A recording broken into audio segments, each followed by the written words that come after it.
Cerita dimulai dengan tokoh utama kita, Isaac von Goethe, yang menerima hadiah dari para pelayan dan pekerja karena menjadi orang termuda yang direkomendasikan untuk masuk ke Akademi Kerajaan di usianya yang baru 10 tahun. Isaac dianggap sebagai seorang jenius berkat semua hal yang berhasil ia capai hanya dalam waktu singkat. Perayaan mengguncang seisi rumah begitu meriahnya sampai-sampai pengasuhnya bahkan memanggang semua makanan ringan favorit Isaac. Bahkan pelayan terdekat Isaac, Hans, membawakannya banyak barang untuk berterima kasih karena telah menolong putranya saat sakit. Bahkan adik Isaac, Jonas, ada di sana untuk memainkannya sebuah lagu dengan kecapinya. Semuanya berjalan lancar sampai Isaac berteriak ngeri dari dalam mimpinya. Anehnya, sekarang adalah Isaac yang lebih tua yang baru saja mengenang masa-masa indah yang pernah ia miliki. Kamar tempat ia bangun tidak memiliki nuansa bangsawan dan lebih terlihat seperti perkampungan kumuh. Saat itu, salah satu ajudannya, Lukas, masuk ke kamar dan dari cara Isaac duduk dan terengah-engah, ia menyadari bahwa Isaac pasti baru saja bermimpi buruk. Isaac mengakuinya, mengungkapkan bahwa ia bermimpi tentang masa lalu, dan Lukas bertanya seberapa jauh masa lalu itu. Isaac menyebutkan bahwa itu sekitar 20 tahun yang lalu, dan Lukas mendesaknya untuk melupakan masa lalu dan menikmati keju segar yang baru saja dibuatkan untuknya. Lukas memberitahunya bahwa setelah ia selesai, mereka akan melakukan latihan pedang yang mereka lewatkan sehari sebelumnya. Untuk mengetahui apa yang terjadi, cerita beralih sejenak ke masa lalu, saat Isaac berusia 10 tahun dan hanya sebulan lagi akan masuk ke Akademi Kerajaan. Setelah perayaan, ia tiba-tiba terserang flu aneh, dan flu itu berlangsung selama 3 bulan. Ketika ia tidak menunjukkan tanda-tanda akan pulih, ayahnya, Count Goethe, memanggil seorang cendekiawan dari menara sihir. Cendekiawan itu memberitahu ayahnya bahwa Isaac menderita konstitusi khusus. Pada dasarnya, setiap makhluk hidup memiliki wadah mana bawaan dan mana bergerak dengan kecepatan yang sesuai dengan ukuran wadah tersebut. Namun, sirkulasi mana Isaac tidak normal. Rupanya, sirkulasinya terlalu cepat dan ganas dan dengan kecepatan seperti itu, wadahnya akan hancur. Tidak lama setelah ini, mana di dalam diri Isaac meledak seperti bendungan yang jebol. Dan saat bertabrakan dengan mana eksternal, itu menyebabkan ledakan mana yang menewaskan banyak orang sementara yang lain juga terluka. Mananya akan tenang, tetapi berulang kali meledak tanpa peringatan, menyebabkan kecemasan besar di antara orang-orang di mansion. Ketika insiden itu akhirnya merobek lengan kanan Jonas, Isaac memutuskan bahwa ia sudah muak dan ia memohon pada ayahnya untuk mengurungnya di tempat yang tidak dapat dijangkau siapapun agar ia tidak dapat menyakiti siapapun. Ternyata usianya 15 tahun saat ia meminta untuk dikurung, dan ia telah berada di sana sejak saat itu. Kini di masa sekarang ia melihat Lukas batuk, tapi itu bukan batuk kering karena ia batuk darah. Saat Isaac melihat ini, ia menyadari bahwa Lukas menderita keracunan mana, dan ini karena ia telah berada di sisinya terlalu lama. Isaac bergegas menghampiri Lukas untuk memeriksanya, dan ia mendesaknya untuk beristirahat setidaknya selama sebulan. Tapi Lukas menolak, mengatakan tidak ada yang akan mengurus kebutuhan Isaac jika ia memutuskan untuk beristirahat. Selain itu, ia menggoda Isaac, mengingatkannya bahwa ia tidak punya teman. Isaac juga menggodanya, mengatakan ia mungkin akan mengusirnya karena telah menghinanya. Tapi Lukas meyakinkannya bahwa tidak ada yang perlu dikhawatirkan karena ia belum pernah terluka sekalipun sejak berada di sisinya. Lukas meyakinkan Isaac bahwa ia tidak akan bisa menemukan orang lain seperti dirinya, dan Isaac menunjukkan fakta bahwa Lukas bisa mati kapan saja jika tidak hati-hati. Isaac menyuruh Lukas pergi, memberitahunya bahwa ia perlu bermeditasi, dan Lukas pergi dengan rendah hati, mengatakan kepada Isaac bahwa suatu kehormatan bisa berada di sisinya. Kemudian, Isaac mengalami salah satu kilas balik seperti biasanya, dan di dalamnya, ia melihat tubuh Lukas yang berlumuran darah setelah salah satu ledakan mananya. Isaac kembali ke dunia nyata di atas tempat tidurnya, dan saat itulah ia sadar bahwa Lukas juga sudah mati. Rupanya, setelah Lukas pergi saat batuk darah, ia tidak berkunjung selama lebih dari setahun, dan kemudian Isaac mendengar berita kematiannya melalui ayahnya. Pada hari itu juga, terjadi ledakan mana lagi yang memaksanya untuk mengunci pintunya sepenuhnya. Isaac menyalahkan dirinya sendiri, mengatakan seharusnya ia menjaga jarak dan tidak terikat pada siapapun. Ia percaya bahwa orang-orang terdekatnya akan aman jika ia bersikap sedikit lebih dingin terhadap mereka. Isaac memutuskan untuk menggunakan metode ini dan bertahun-tahun kemudian, bahkan setelah menolak makan, ia menyadari bahwa ia masih hidup. Roti yang selalu diberikan untuknya telah berjamur, dan ketika ia akhirnya memutuskan untuk mulai makan lagi, ia hanya menyingkirkan jamurnya dan menggigit roti itu. Pada titik ini, ia terlihat sangat tua, meskipun ia masih seorang pria paruh baya. Ia mendedikasikan dirinya untuk mempelajari sihir dalam upaya mengatasi kondisi yang memengaruhinya. Setelah membaca begitu lama, ia telah mempelajari segalanya dari buku-buku, dan tidak ada lagi yang perlu diketahui. Yang tersisa adalah inspirasi dan intuisi. Beberapa tahun kemudian, Ishak menemukan petunjuk untuk mengatasi masalah takdirnya. Pada titik ini, ia sudah berusia 71 tahun dan telah mendedikasikan dirinya semata-mata untuk penelitian. Beberapa waktu kemudian, ia mendengar suara saudaranya di pintu dan ia terkejut. Ishak berbicara kepadanya dengan dingin, menanyakan mengapa ia ada di sana. Jonas bertanya apakah ia boleh masuk, tetapi Ishak menolak, menyuruh Jonas untuk berbicara dari tempatnya berada. Keduanya kemudian duduk di sisi pintu yang berlawanan dan berbicara dengan punggung bersandar pada pintu. Ishak bertanya pada Jonas bagaimana kabarnya, dan Jonas menjawab bahwa itu cerita yang sangat panjang. Jonas bertanya pada Ishak apakah ia tahu bahwa hari itu adalah peringatan kematian ayah mereka. Ishak bertanya bagaimana ayah mereka meninggal, dan ia menjawab bahwa itu cerita yang panjang. Ia bertanya pada Ishak apakah ia mau mendengarnya, dan Ishak menyuruhnya untuk melanjutkan. Jonas dengan senang hati memulai cerita dengan apa yang terjadi 30 tahun lalu, yaitu pertempuran yang pecah antara pangeran pertama dan kedua untuk memperebutkan siapa yang akan menggantikan penguasa. Beberapa jam kemudian, Jonas akhirnya menyelesaikan ceritanya, dan Ishak mengakui bahwa adiknya sangat pandai bercerita karena ia bahkan sampai lupa waktu. Jonas menggoda kakaknya, mengatakan ia akan menjadi seorang penyair jika ia tahu, tapi mungkin akan sulit karena ia hanya bisa menggunakan satu tangan. Ishak mendengar ini, dan ia meminta maaf kepada Jonas atas apa yang terjadi. Jonas memberitahu kakaknya bahwa seluruh keluarga membencinya. Namun, mereka juga sangat merindukannya, dan mereka sangat mencintainya. Saat itu, Jonas mengatakan akan sangat disayangkan bahwa ia tidak bisa melihat wajah kakaknya untuk terakhir kalinya. Ishak bingung dengan ini, dan Jonas menyebutkan bahwa saat perang terjadi, sebuah gerbang benar-benar terbuka, dan monster dari dimensi lain muncul, melakukan banyak kekejaman. Ishak bangkit karena terkejut ketika mendengar ini, dan ia bertanya pada Jonas apakah ia baik-baik saja. Jonas mulai tergagap sambil menyesal karena tidak datang lebih awal. Saat itu, Ishak melihat darah keluar dari bawah pintu, dan ia dengan cepat membuka pintu hanya untuk menemukan pedang menancap di perut saudaranya. Jonas jatuh ke tanah, dan Ishak menyaksikan tubuh saudaranya yang tak bernyawa dengan ngeri. Ia tidak percaya bahwa saudaranya sedang sekarat, tetapi masih bisa berbicara selama itu. Ia kemudian menggendong saudaranya di bahunya, dan saat ia menaiki tangga ruang bawah tanah, air mata mengalir di wajahnya karena betapa ringannya saudaranya, menunjukkan betapa ia kelaparan. Setelah bertahun-tahun, Ishak kembali ke permukaan, dan yang ia temui adalah kehancuran total. Mansion itu hancur berantakan, dan tubuh monster terlihat tergeletak di aula. Saat ia melangkah keluar, Ishak menyadari bahwa saat itu musim dingin karena salju turun. Karena ia tidak akan bisa menguburkan saudaranya di musim itu, ia berjanji untuk menguburkannya saat musim semi tiba agar ia bisa menggunakan pemakaman keluarga. Ishak juga menyimpulkan bahwa inilah saatnya ia akan mati. Musim semi akhirnya tiba, dan seperti yang dijanjikan, Ishak menguburkan saudaranya. Sambil berdiri di atas makam saudaranya, ia mengangkat tangannya dan mampu menghasilkan bola api. Ishak tersenyum singkat karena akhirnya ia bisa melakukannya setelah sekian lama. Ia telah meneliti cara mengatasi konstitusi istimewanya begitu lama, tetapi ia akhirnya berhasil. Di tangan kirinya ada sebuah batu rune yang rusak. Dan karena ia telah melihat bahwa ia bisa mengatasi konstitusi istimewanya, Ishak berpikir bahwa ia akhirnya bisa mati juga. Ia bertanya-tanya apakah ia akan dimaafkan atas semua penderitaan yang telah ia sebabkan. Ia menyesal tidak memulai penelitiannya lebih awal dan bertanya-tanya apakah segalanya bisa berubah untuknya. Dengan ini, Ishak jatuh ke tanah dan meninggal. Tiba-tiba, ia mendengar suara yang familiar memanggil namanya, dan ternyata itu adalah suara Hans.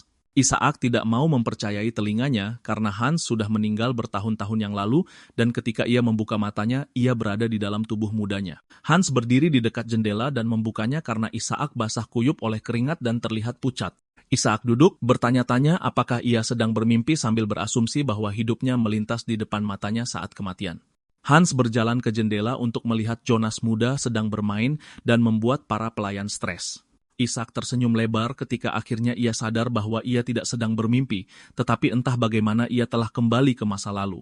Ia kini dihadapkan pada kehidupan baru di mana ia diharapkan untuk melepaskan diri dari belenggu masa lalunya. Saat ia berdiri di dekat jendela, Ishak mengalami kilas balik.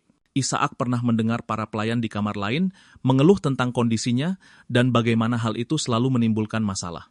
Mereka harus membersihkan kekacauan yang ia buat, tetapi mereka selalu takut kapan mananya akan meledak lagi. Hans segera mendengar ini, dan tepat saat ia hendak masuk ke kamar untuk menegur mereka, Ishak menghentikannya, mengatakan pada Hans bahwa mereka sebenarnya tidak salah.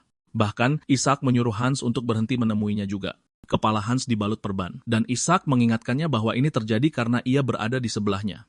Hans berlutut di depan Ishak untuk menghiburnya, mengatakan kepadanya bahwa ia salah tentang semua ini. Hans memberitahu Ishak bahwa ia masih peduli padanya, tetapi tampaknya ia sedang melewati masa sulit. Dan setelah ini berlalu, itu tidak akan menjadi masalah besar lagi.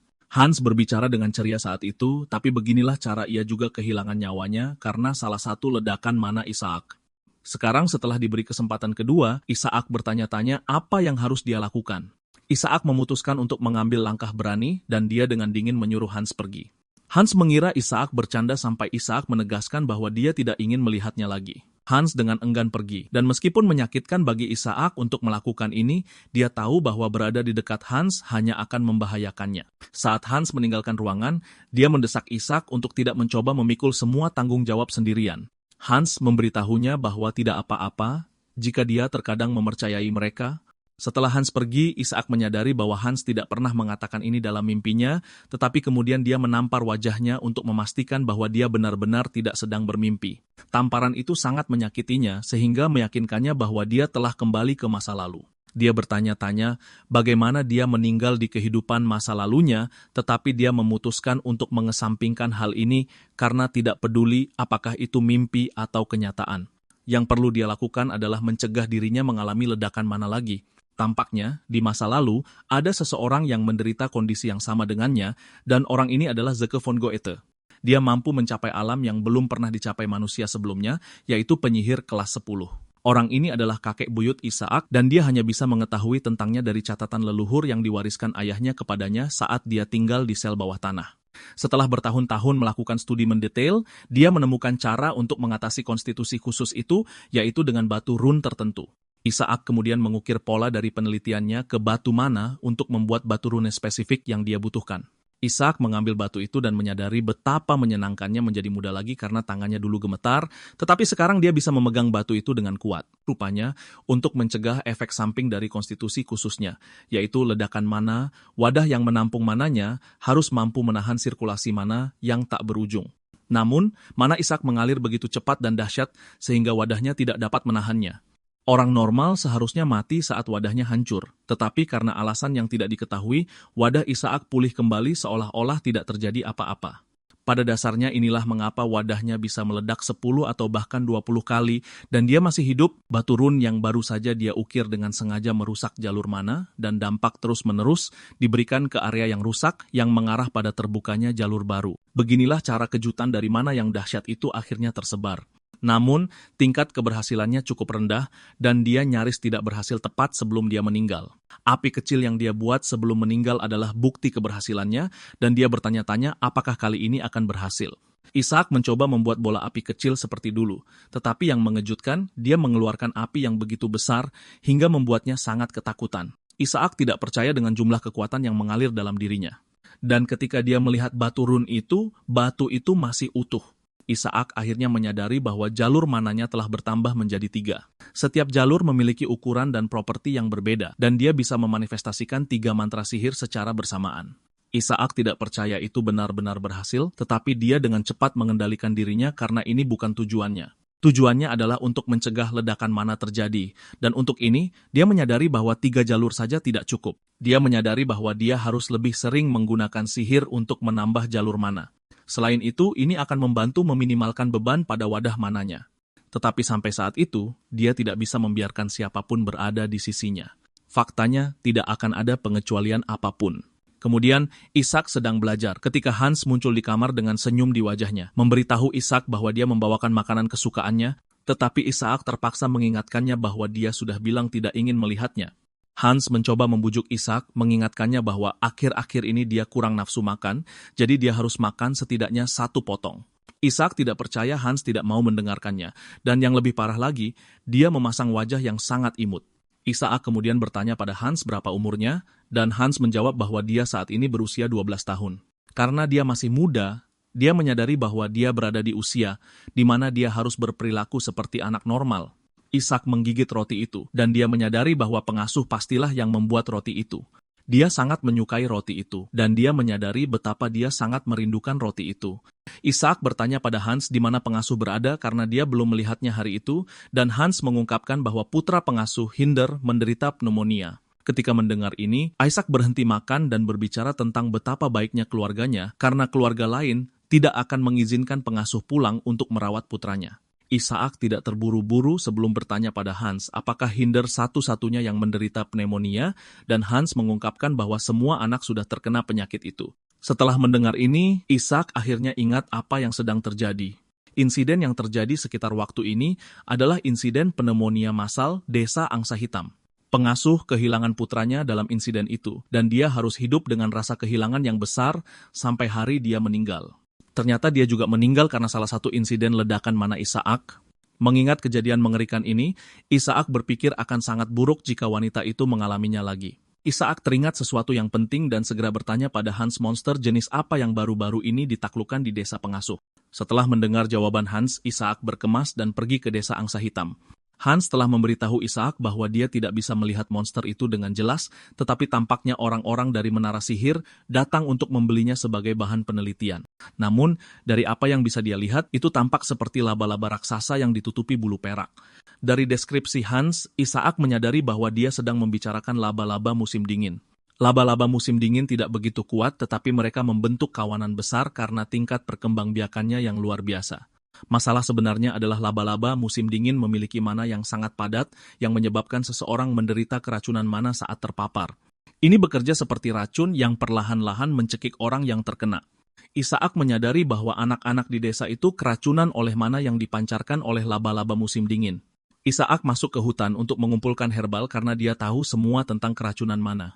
Namun, ini masih merupakan sesuatu yang baru di era ini, itulah sebabnya mereka semua percaya bahwa itu adalah pneumonia. Setelah mengumpulkan banyak herbal, dia yakin dia punya cukup untuk diberikan kepada anak-anak untuk meringankan gejala mereka. Namun, efek penyembuhannya hanya bersifat sementara, dan untuk mencegah gejalanya kambuh, laba-laba musim dingin harus dimusnahkan sepenuhnya. Ishak tahu akan lebih baik jika meminta bantuan orang tuanya, tetapi ayahnya biasanya ditempatkan di benteng perbatasan, dan ibunya saat ini sedang berkeliling benua mencari obat untuk konstitusi khususnya. Ishak tahu dia tidak bisa menunggu sampai mereka kembali, karena Hinder akan meninggal saat itu. Segera setelah itu, pengasuh sedang menjaga putranya ketika dia mendengar ketukan di pintunya. Dia berjalan ke pintu untuk membukanya, dan yang mengejutkan, dia menemukan Ishak. Ishak sangat kelelahan karena perjalanannya dan upayanya mengumpulkan herbal sehingga dia jatuh ke pelukan wanita itu.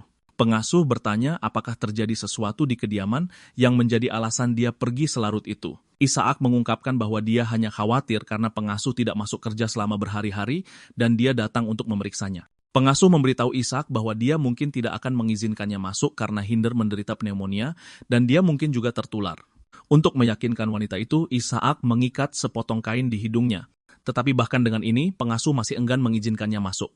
Ishak memberikan tas penuh herbal padanya dan langsung masuk ke dalam rumah. Dia memberitahu pengasuh untuk menumbuk herbal itu, menghancurkannya, memasukkannya ke dalam panci, merebusnya 2 kali, mendinginkannya, lalu memberikannya kepada Hinder.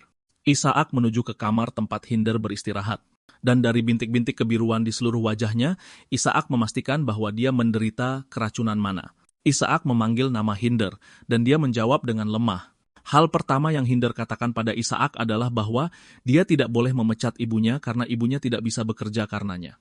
Ishak menepuk dahi Hinder, meyakinkannya bahwa dia tidak akan memecat ibunya karena ibunya adalah satu-satunya yang diam-diam memberinya roti gandum, jadi dia harus fokus untuk sembuh.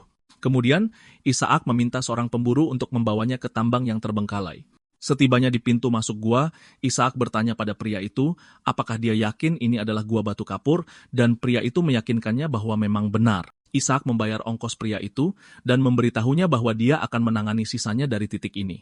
Saat pergi, pria tua itu mendesak Ishak untuk berhati-hati karena orang-orang pernah hilang di sekitar gua itu di masa lalu. Rupanya, laba-laba musim dingin lebih suka gua batu kapur, dan karena ini adalah satu-satunya gua batu kapur di daerah itu, Ishak percaya bahwa laba-laba musim dingin saat ini sedang bersarang di daerah tersebut.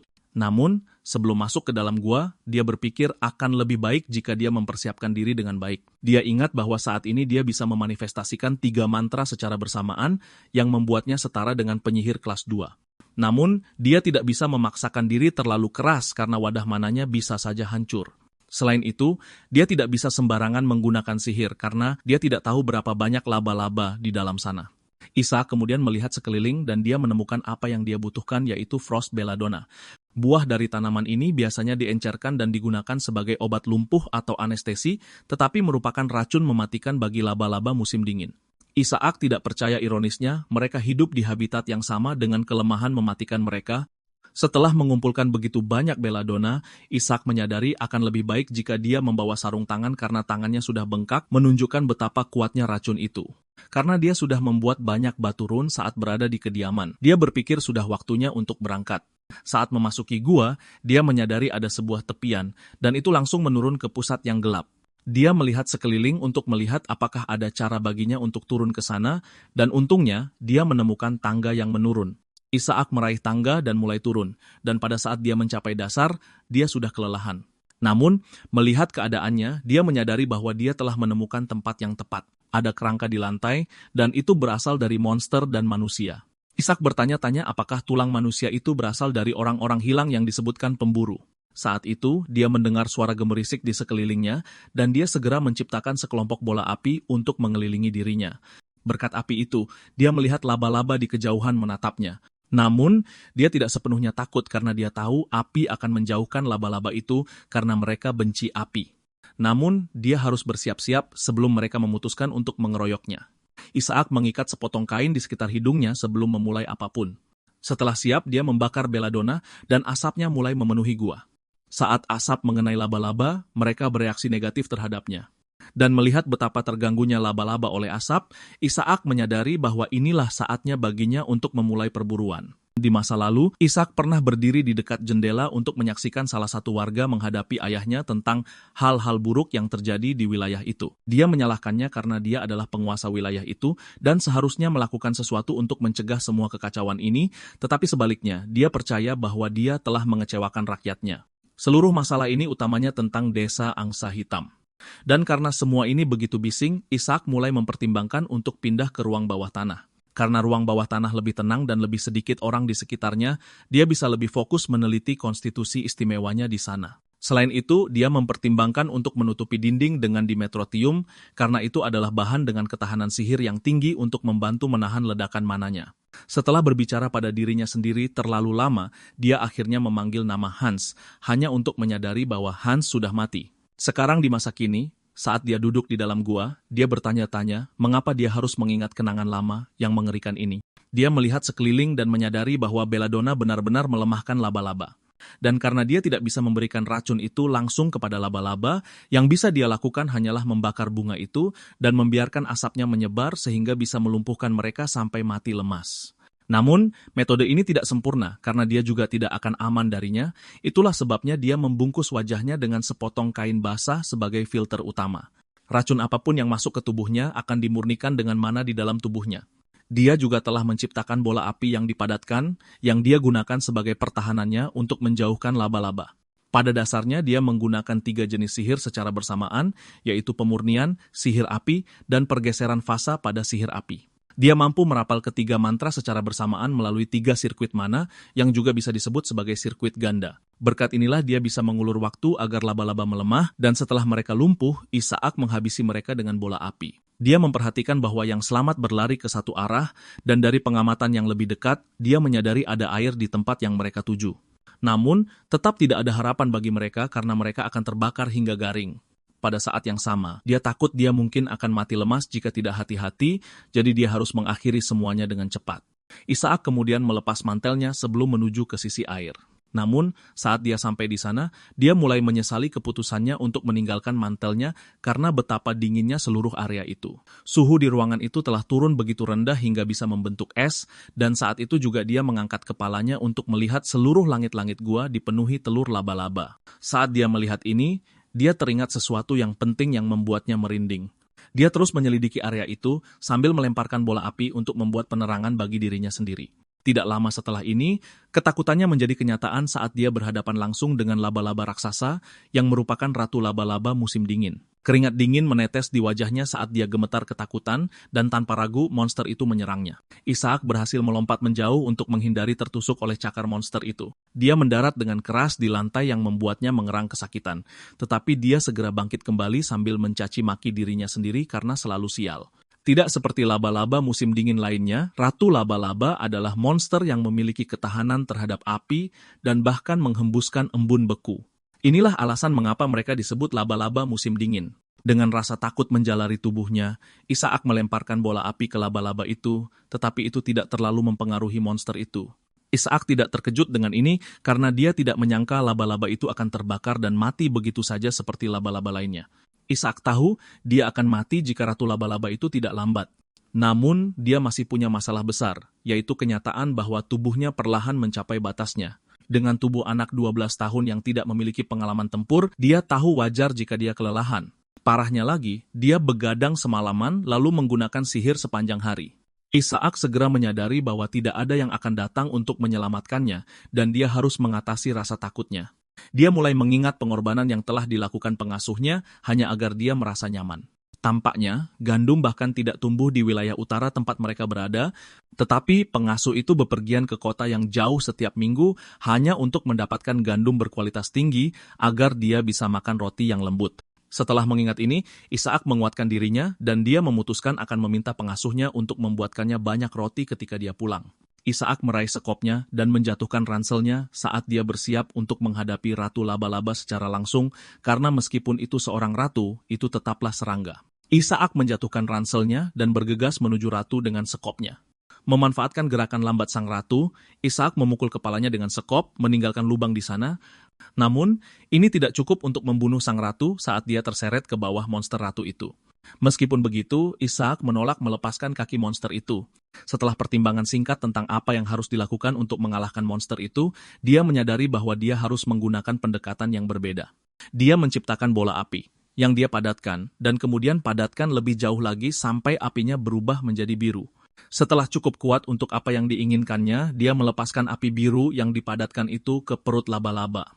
Seperti yang dia inginkan, api itu mulai memasak bagian dalam Ratu Laba-laba. Saat laba-laba itu bergetar dengan nyawa meninggalkan tubuhnya, Isaac mencoba menarik tangannya, tetapi dia merasa kesulitan melakukannya karena laba-laba itu tidak mau diam. Setelah berusaha keras, dia akhirnya berhasil menarik lengannya keluar.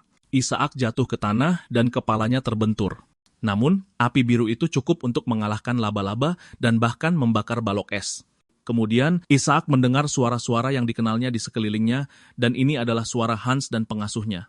Dia mendengar mereka berbicara tentang bagaimana dia masuk ke tambang yang ditinggalkan, yang menyebabkan dia melukai dirinya sendiri. Saat itulah Isaac sadar bahwa dia benar-benar telah mengalahkan Ratu Laba-laba musim dingin, dan setelah itu, dia pingsan saat kepalanya terbentur tanah. Namun, dia bangun setelah ini dan nyaris tidak berhasil keluar dari tambang yang ditinggalkan dan kembali ke desa.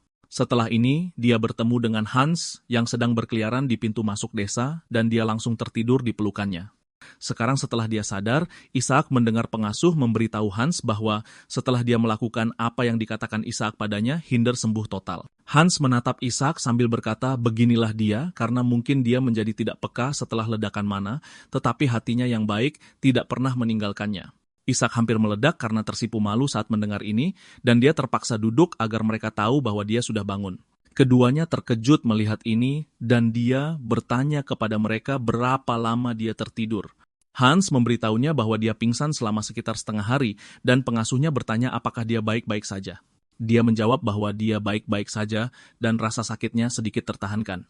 Wanita itu panik saat mendengar ini, bertanya pada Isaac apa maksudnya tertahankan. Dia menuntut untuk tahu mengapa dia pergi ke tempat berbahaya seperti itu sendirian. Dan dia dengan tenang menjawab bahwa dia jatuh saat mencoba mengumpulkan beberapa tanaman herbal di dekat situ. Isaac tahu bahwa dia jelas tidak bisa memberitahu mereka bahwa dia membunuh monster karena mereka tidak akan percaya anak 12 tahun sepertinya melakukannya. Jadi lebih baik dia mencari alasan saja. Isaac kemudian bertanya kepada pengasuhnya bagaimana keadaan Hinder. Dia menjawab bahwa dia jauh lebih baik setelah diberi ramuan yang diresepkannya. Faktanya, anak-anak lain di desa semuanya baik-baik saja. Ishak senang mendengar ini dan dia berpikir akan lebih baik merahasiakan keracunan mana karena jika para petinggi mengetahuinya, para sarjana akan didatangkan. Pasti akan menjadi masalah jika bangkai laba-laba musim dingin dan tambang yang ditinggalkan ditemukan. Pengasuh itu bertanya kepada Ishak bagaimana dia tahu tentang tanaman herbal itu dan dia berbohong bahwa dia membacanya di sebuah buku. Ishak kemudian menyarankan agar mereka melupakan masalah itu dan dia memberitahu Hans bahwa sudah waktunya bagi mereka untuk pergi. Hans memberitahunya bahwa tidak pantas bagi mereka untuk pergi sekarang karena di luar sedang bersalju. Namun, Ishak mengingatkan Hans bahwa dia akan mendapat banyak masalah jika mereka tahu dia meninggalkan kediaman di bawah pengawasannya. Hans dengan cepat menyetujuinya, dan saat mereka hendak pergi, pengasuh memberi Ishak sekeranjang apel untuk dibawa. Ternyata apel-apel itu dikumpulkan oleh penduduk desa untuk menunjukkan rasa terima kasih mereka. Ishak kemudian memberitahu pengasuh untuk mengambil cuti seminggu lagi karena akan lebih baik baginya untuk kembali bekerja saat Hinder sudah pulih sepenuhnya. Pengasuh terkejut mendengar ini, dan dia bertanya pada Ishak apakah kepala pelayan tidak akan mengeluh tentang ini. Ishak mengejutkannya, memberitahunya bahwa dia tidak akan menganggur sepanjang minggu. Ishak menyuruhnya membuat selai dengan apel-apel itu agar dia bisa memakannya dengan roti gandum saat dia kembali bekerja. Pengasuh menyetujuinya dengan senyum di wajahnya dan memberitahu Ishak bahwa dia juga akan membuat pai apel. Seminggu kemudian, Ishak terlihat sedang jogging di sekitar kediaman. Selama waktu ini, wadah mononya telah berubah dan 3 sirkuit telah menjadi 4. Wadah mana juga menjadi lebih stabil, dan jumlah mantra sihir yang bisa dia gunakan secara bersamaan meningkat menjadi 4. Dia berpikir bahwa melawan laba-laba musim dingin dan mendorong dirinya hingga batas kemampuannya mungkin membantu hal ini. Selain itu, dia tahu bahwa berlari di sekitar kediaman juga berkontribusi. Pada dasarnya, menggunakan sihir membutuhkan pemahaman dan perhitungan, termasuk intuisi. Ini adalah tugas yang menghabiskan banyak sekali kekuatan mental. Ketika tubuh hancur, pikiran juga hancur dan cukup jelas bahwa kekuatan mental membutuhkan stamina fisik. Dia tahu bahwa dia mencapai batasnya di tambang yang ditinggalkan karena dia memakai tubuh muda yang tidak terlatih. Ishak ingat bahwa di kehidupan masa lalunya, Lukas biasa melatih staminanya. Ishak sedang berlatih saat dipanggil oleh kepala pelayan, Skiller, yang memberitahunya bahwa sudah waktunya untuk pemeriksaan rutin. Dokter itu berjalan maju untuk menyapa Ishak sambil menanyakan perasaannya. Rupanya, pria itu adalah dokter pribadi yang ditugaskan ayahnya, dan mereka mengklaim dia adalah dokter paling sukses di wilayah terdekat. Namun, bahkan dokter yang dianggap ahli pun tidak bisa memahami konstitusi anehnya. Setelah selesai memeriksa, dokter memberitahunya bahwa dia baik-baik saja. Dia memutuskan untuk mengganti obat Ishak, tetapi Ishak tahu dia hanya akan meresepkan omong kosong. Dokter itu merogoh tas kerjanya dan mengeluarkan 6 botol ramuan yang disebut panacea. Ini adalah ramuan yang menstabilkan aliran mana. Saat Ishak melihat ini, dia sadar ayahnya berusaha keras untuk memastikan dia mendapatkan yang terbaik. Pada dasarnya, panacea berarti obat mujarab dalam bahasa umum, dan digunakan sebagai stimulan bagi sebagian orang dan peningkat kinerja bagi para prajurit.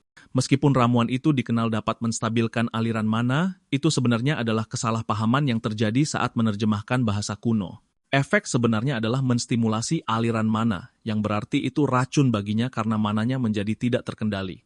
Namun, untuk situasinya saat ini itu adalah katalis yang tepat karena jika digunakan dengan baik, itu akan membantu meningkatkan sirkuit mananya. Setelah dokter pergi, Ishak menyadari Schiller menatapnya, dan dia bertanya apakah ada yang ingin dia katakan. Schiller mengungkapkan keterkejutannya bahwa Ishak terlihat sangat tenang karena biasanya dia selalu mengamuk saat dilihat orang. Karena ini, para dokter di wilayah itu menolak menjadi dokter pribadinya, dan Ishak bertanya pada Schiller apakah akan lebih baik jika dia mengamuk seperti biasanya. Schiller terdiam sejenak sebelum akhirnya angkat bicara, memberitahu Ishak bahwa dia tahu dari Hans bahwa dia menyembuhkan anak-anak di Black Goose dari pneumonia. Saat Ishak mendengar ini, dia menyadari bahwa Schiller telah menginterogasi Hans. Schiller memberitahu Ishak bahwa ini akan menjadi masalah besar jika komite penasihat mengetahuinya. Schiller kemudian dengan dingin memberitahu Ishak bahwa dia akan membiarkannya kali ini, tetapi dia mendesak Ishak untuk menahan diri. Tetapi jika tidak bisa, dia memberitahu Ishak bahwa dia harus memberitahunya terlebih dahulu. Bahkan di kehidupan masa lalunya, Ishak tidak bisa dekat dengan Schiller karena dia selalu kaku dan kepala pelayan yang tidak fleksibel. Dia adalah pria yang dianggap dingin yang selalu menjaga jarak dari orang lain. Namun, menurut apa yang dia dengar dari Jonas sebelum meninggal, Schiller mengabdi pada keluarga sampai akhir sebelum kehilangan nyawanya. Terjauh di lubuk hatinya, Schiller sangat peduli dan hanya mencoba bersikap keras. Ishak kemudian tersenyum, memberitahu Schiller bahwa dia mengerti maksudnya. Schiller kemudian bertanya pada Ishak apakah ada alasan khusus mengapa dia berlari selama beberapa hari terakhir. Ishak menjawab bahwa sepanjang sejarah, penyihir yang mencapai kelas 5 atau lebih tinggi melatih tubuh mereka. Dan karena tubuh adalah media penyalur mana, tubuh harus tetap dalam kondisi bugar. Malamnya, Schiller menulis laporannya tentang bagaimana Ishak menyembuhkan anak-anak desa Black Goose dari pneumonia. Schiller percaya bahwa karena sifat konstitusinya, akan sulit baginya untuk menggunakan sihir di masa depan. Schiller percaya bahwa jalan sebagai sarjana atau alkemis mungkin tepat untuknya. Dia percaya bahwa dengan ini, ayah Ishak juga akan sedikit lega dari kekhawatirannya. Saat itu, seorang pelayan, Rosa, memasuki kantor Schiller, memberitahunya bahwa para pelayan menghilang. Dua gadis, Clara dan Annette, telah lenyap dan Rosa berkata dia bisa menjamin Annette jika bukan Clara, bahwa dia adalah gadis yang baik. Faktanya, Annette tidak pernah libur selama 3 tahun, yang berarti sesuatu pasti telah terjadi padanya. Kemudian, Rosa terlihat berbicara dengan pelayan lain dan seorang pelayan bernama Bill. Bill menjelek-jelekkan wilayah itu, mengatakan itu bukan tempat terbaik untuk tinggal karena cuacanya keras dan bandit atau monster selalu muncul. Pelayan lain bertanya pada Bill apakah pada dasarnya dia akan melarikan diri dan dia dengan santai menjawab bahwa kemungkinannya bukan 0. Gadis itu kemudian berkata, Annette tidak seperti dia yang bisa menghilang begitu saja karena dia bekerja keras untuk membayar obat ayahnya. Bill dengan bodohnya berkata, gadis itu pasti sudah muak merawat ayahnya yang sakit atau mungkin dia kabur dengan pria brengsek. Rosa membentak Bill menyuruhnya menjaga mulutnya, tetapi Bill membela diri, mengatakan dia hanya mengemukakan teorinya sendiri. Keduanya memberitahunya bahwa mereka tidak tertarik dengan teori apapun yang dia miliki. Bill melanjutkan dengan mengatakan apapun yang terjadi mungkin merupakan tindakan sihir gelap. Mereka bertanya apa maksudnya, dan dia mengingatkan mereka bahwa mereka bekerja untuk keluarga penyihir. Selain itu, kondisi Ishak tidak baik dan dia percaya ayahnya menggunakan sihir apapun yang bisa dia dapatkan untuk menyembuhkan putranya. Saat itulah Rosa dan rekannya sadar bahwa Bill mengatakan gadis-gadis yang hilang itu dikorbankan hidup-hidup. Rosa memarahinya, menyuruhnya berhenti menyebarkan desas-desus bodoh, mengingatkan Bill bahwa tuan rumah menerimanya meskipun dia seorang penjahat. Keduanya sedang berdebat ketika Ishak muncul di belakang mereka, memberitahu Bill bahwa ceritanya sangat menarik. Ishak tersenyum padanya, mendesaknya untuk menceritakan lebih banyak, dan Bill panik ketika menyadari dia telah salah bicara di hadapan Ishak. Ishak kemudian membawa Bill ke kantornya untuk mendengar lebih banyak darinya. Bill mengungkapkan bahwa pelayan pertama yang menghilang 2 bulan lalu adalah Hilda, dan beberapa minggu kemudian, Clara menghilang. Akhir pekan lalu, Annette menghilang setelah pergi ke gereja. Dengan tatapan dingin, Ishak bertanya apakah dia tahu mengapa ini terjadi. Jauh di lubuk hatinya, Bill khawatir saat melihat betapa dinginnya tatapan Ishak, dan dia menjawab bahwa dia tidak tahu apa yang mungkin terjadi. Ishak kemudian meyakinkannya bahwa dia bisa jujur dan dia tidak akan menghukumnya karena itu. Bill terpaksa bertanya apakah Ishak yakin dengan apa yang dikatakannya, dan Ishak menjawab ya. Bill terdiam sejenak dan Ishak bertanya apakah menurutnya para gadis itu menghilang karenanya. Bill tergagap sebelum mengatakan bahwa ini jelas ada hubungannya dengannya. Dia menyebutkan bahwa Hans adalah orang terdekat Ishak dan dia selalu memar atau terluka. Selain itu, dia selalu mengeluh tentang rasa sakit ini dan itu. Bill terus berbicara, mengatakan dia cukup yakin Hans akan menjadi orang yang mati dengan cara paling menyakitkan. Bill langsung berhenti bicara ketika menyadari suasana hati Ishak telah berubah total dan dia mulai panik, memohon Ishak untuk mengampuni nyawanya. Dia berbicara tentang bagaimana dia belum menikah atau bahkan punya anak dan Ishak dengan santai bertanya apakah dia ingin hidup. Ishak memberitahunya bahwa jika dia ingin hidup, dia harus melakukan beberapa pekerjaan untuknya. Kemudian, Ishak terlihat di kamarnya sedang memikirkan Rosa dan Annette. Di kehidupan masa lalunya, setelah Hans dan pengasuhnya meninggal, mereka adalah satu-satunya pelayan yang secara sukarela melayaninya. Bahkan ketika dia mencoba menyingkirkan mereka, keduanya menolak untuk pergi. Dia bahkan menyuruh mereka berhenti membawakannya ramuan karena tidak berguna. Tetapi keduanya mendesak Ishak untuk tidak putus asa karena segalanya pasti akan menjadi lebih baik. Ishak tidak menerima ini dengan baik, memberitahu mereka betapa buruknya membunuh seseorang yang dia cintai dengan tangannya sendiri. Ishak berteriak pada mereka, bertanya apakah mereka tahu bagaimana rasanya, dan Annette maju memberitahu Ishak bahwa dia tahu karena dia menyebabkan kematian temannya dengan tangannya sendiri. Ishak terkejut mendengarnya, dan dia meminta rincian lebih lanjut. Annette mengungkapkan bahwa itu terjadi di masa lalu, mengatakan dia mungkin bisa menyelamatkan Clara jika dia menghubunginya. Annette berjalan ke arah Ishak, memberitahunya bahwa dia memahami situasinya yang unik. Namun, dia memberitahunya bahwa siapapun bisa berakhir melakukan hal-hal yang tidak pernah mereka inginkan. Dia dengan tenang memberitahu Ishak bahwa itu bisa terjadi pada siapa saja sekali dalam hidup mereka. Anehnya, perkataan Annette mampu memberinya kenyamanan saat itu. Sekarang di masa sekarang, Isaac menyesal tidak menanyakan detail lebih lanjut. Beberapa saat kemudian, Bill muncul di kamar dan tampaknya Isaac telah memberinya misi untuk mencari tahu kemana para pelayan itu pergi. Bill dengan percaya diri mengatakan dia sudah menemukannya karena itu tidak memakan waktu lama. Bill mengklaim bahwa dia bertanya-tanya pada para pengemis di dekat jalan, dan deskripsi mereka sangat cocok. Isaac bertanya apa yang dia temukan, dan Bill menjawab bahwa kesimpulannya adalah mereka ditangkap oleh pedagang budak. Dia mengatakan pedagang budak menipu orang dengan mengatakan mereka akan membawa mereka ke selatan yang makmur tetapi akhirnya menjual mereka. Isaac mengungkapkan kebingungannya, mengatakan mereka bisa saja pergi ke selatan sendiri tanpa perantara jika mereka mau. Bill kemudian memberitahu Isaac bahwa dia salah paham karena jalan ke selatan berbahaya dan penuh rintangan, itulah sebabnya mereka membutuhkan seseorang untuk melindungi mereka sepanjang perjalanan. Setelah mengatakan ini, Isaac setuju dengannya, mengatakan teorinya masuk akal. Tapi jauh di lubuk hati, Bill punya agenda tersembunyi. Dia menganggap Isaac masih anak-anak dan tidak tahu apa-apa tentang cara kerja dunia. Bill kemudian memberitahu Isaac bahwa dia menghabiskan banyak uang untuk membuat para pengemis bicara. Dia telah menghabiskan semua 20 koin perak yang diberikannya sebagai dana perjalanan. Isaac terkejut mendengarnya karena jumlah itu cukup untuk upah setengah tahun. Bill mengklaim semua orang waspada, dan Isaac memberitahunya bahwa dia tidak terlalu peduli dengan uang karena yang dia inginkan adalah menemukan para pelayan secepat mungkin. Bill tersenyum lebar ketika mendengar ini, dan dia segera bertanya pada Isaac apakah ada hal lain yang dia ingin dia lakukan. Isaac berkata meyakinkannya bahwa dia akan diberi kompensasi yang baik untuk ini. Bill sangat gembira saat mendengar ini karena baginya dia telah menemukan mangsa empuk. Dia yakin jika dia mempermainkan Isaac dengan benar, segalanya akan menjadi menguntungkan baginya. Dia melihat Isaac sebagai telur emas yang baru menetas. Tetapi satu-satunya kekurangan adalah Isaac adalah bom waktu. Meskipun begitu, dia tidak khawatir karena tidak ada imbalan tanpa sedikit risiko.